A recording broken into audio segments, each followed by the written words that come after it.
The performance of the two drivers at the Mercedes F1 team has been under scrutiny this season.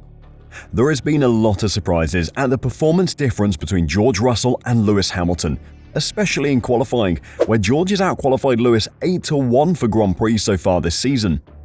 Theories as to why this is have been as wild as they have been wide-ranging.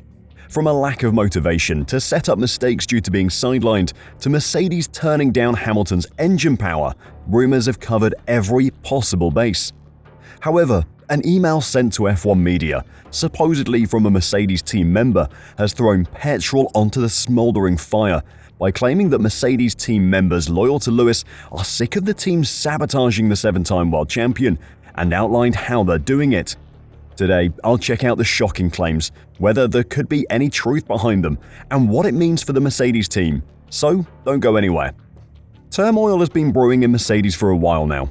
George Russell has finally started looking like the driver that Toto Wolff thought he would be when he replaced Valtteri Bottas in 2022, at least in comparison to his teammate Lewis Hamilton. George was always meant to be the successor to Lewis's position at Mercedes, leading the team to World Championship victories. He was open when he joined, saying he was at Mercedes to win championships and beat Hamilton in his own backyard. A big claim from a driver with just 3 seasons at a backmarker team under his belt.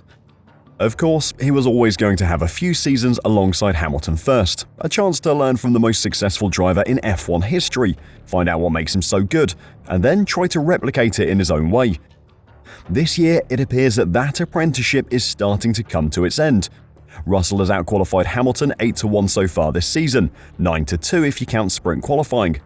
To give some context to just how big that difference is by Lewis's standards, in 2016, when he lost the World Championship to teammate Nico Rosberg, he outqualified Rosberg 12 times out of 21. In fact, the only time Lewis has ever been outqualified over an entire season by a teammate was in 2014, when Rosberg beat him 11-7. Russell's ascendancy in qualifying has caught everyone by surprise, and those qualifying results are reflected in the Drivers' Championship standings, where George is beating Lewis 69 points to 55. It is still early days, and things could turn around, but 9 races is enough to see a pattern. As I said earlier though, fans of Car 44 have given wild theories as to why that is happening, but that is all they have been until now. Hamilton gave a surprising interview in Monaco after qualifying for the Grand Prix. I don't anticipate being ahead of George in qualifying, particularly this year, but we've just got to keep pushing and the races are strong. Pushed further on why he believes this to be the case, Hamilton simply answered, "We'll see," hinting at some distress within Mercedes. These comments put the recent leak from within Mercedes into an interesting light. An anonymous email sent to the Formula One community has claimed Lewis Hamilton is being sabotaged at Mercedes. It was sent on June 10th, a day after the Canadian Grand Prix, in which Hamilton finished 4th, a place behind Russell. It was sent to all the sport's high rollers and journalists, in fact the exact same list of people who were copied into the leak of Red Bull boss Christian Horner's exchanges with a female employee in March. The fact the recipients were the same would seem to indicate the sender is connected to Formula One circles, though those email addresses could have been accessed elsewhere.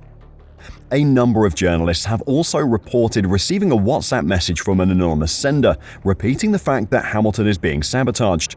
The email said, "Some of us in the team are unhappy about the systematic sabotaging of Lewis, his car, his tyre strategy, his race strategy, and his mental health. Lewis is excluded and some underhanded things are going on that people need to be aware of. Ask the questions and the truth will out. It is all in the data and is recorded. With the exception of Bono, Hamilton's race engineer, and those of us who love Lewis, others are on a dangerous course that could ultimately be life-threatening to Lewis, other drivers, even the public. A cold tyre strategy is a death warrant." The comments regarding a cold tyre strategy are a reference to what happened during the Canadian Grand Prix. Late on in the race, Mercedes insisted that Hamilton change to a set of hard tyres, which he didn't want to finish the race on. Fans on social media said that by giving Lewis hards, Mercedes had sabotaged his late race pace, allowing Russell to pass him late on and secure a podium finish. After the race, Hamilton was asked about the choice to fit hard tyres and if it cost him a podium. "If I was penalised by the tyre choice? Yeah, if I had known they were putting on hards, I would have stayed out. I thought I would have the same tyres as George." He also said that he had cold tyres all weekend. The tyres worked all weekend, but then we got to qualifying and every time I went out of the pits, for some reason they were always below temperature. Every set was 2 or 3 degrees lower than it should have been. I guess something happened with the tyre blankets. We need to be more careful." The fact that Lewis had already mentioned cold tyres before the email was sent doesn't add any credit to the claims. The email could have been sent by anyone who had seen Lewis's post-race quotes and was upset by them. The team insists the correspondence was not penned by an employee, as the writer implies, but by a Hamilton fan who believes their man is losing out to George Russell because boss Toto Wolff feels slighted by the 7-time world champion's decision to join Ferrari next season. However, the Daily Mail have claimed that they've been informed by a source close to the team that the claims are mostly accurate and Hamilton is being held back. A classic he said she said until there is concrete evidence either way. In Canada, Hamilton, at a track where he'd won 7 times and taken 6 poles, shone until the crucial moment of qualifying. He topped FP3 earlier in the day, setting the fastest free practice time of the entire weekend. The 39-year-old Englishman finished Saturday only in 7th place, his worst qualifying result ever in Montreal. The car didn't feel the same way as the rest of the weekend, Lewis observed. Team boss Toto Wolff couldn't offer a clear explanation why his driver struggled come qualifying either. "We don't understand what happened to Lewis."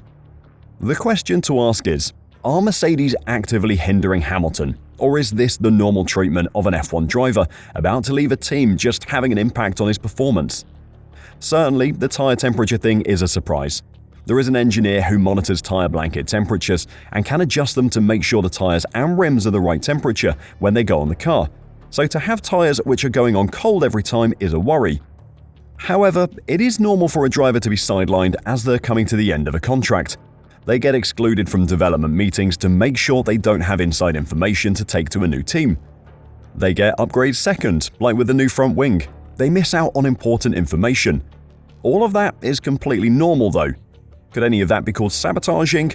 Probably not, as it's just how things work in Formula 1. If his tyres are getting fitted colder than they're meant to be and his race strategy is purposefully suboptimal, then that probably would be sabotaging. Ahead of this weekend's Spanish Grand Prix, the 39-year-old was asked to respond to fans and the email who have suggested his machine is being sabotaged.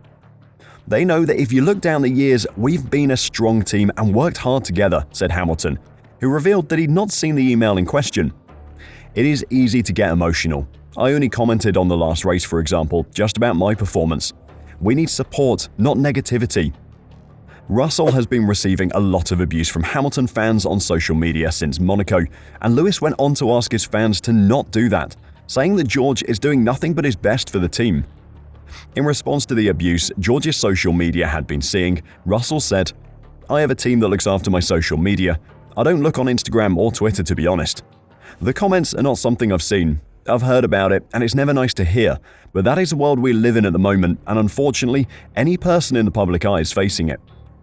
Whether the email has come from a source within Mercedes or not is a question we'll never know the answer to. Either way, it certainly won't be the end of this. Whether Russell is beating Hamilton in a fair fight or not, fans will continue to question Mercedes' motives and their involvement in the teammate battle, and now the sabotage theory is out there, it isn't going to go anywhere. Do you think the email is real or just sent by a disgruntled fan? Would Mercedes really sandbag Lewis on purpose to make George look good? Let me know your thoughts in the comments down below, and until next time, drive safe and bye for now.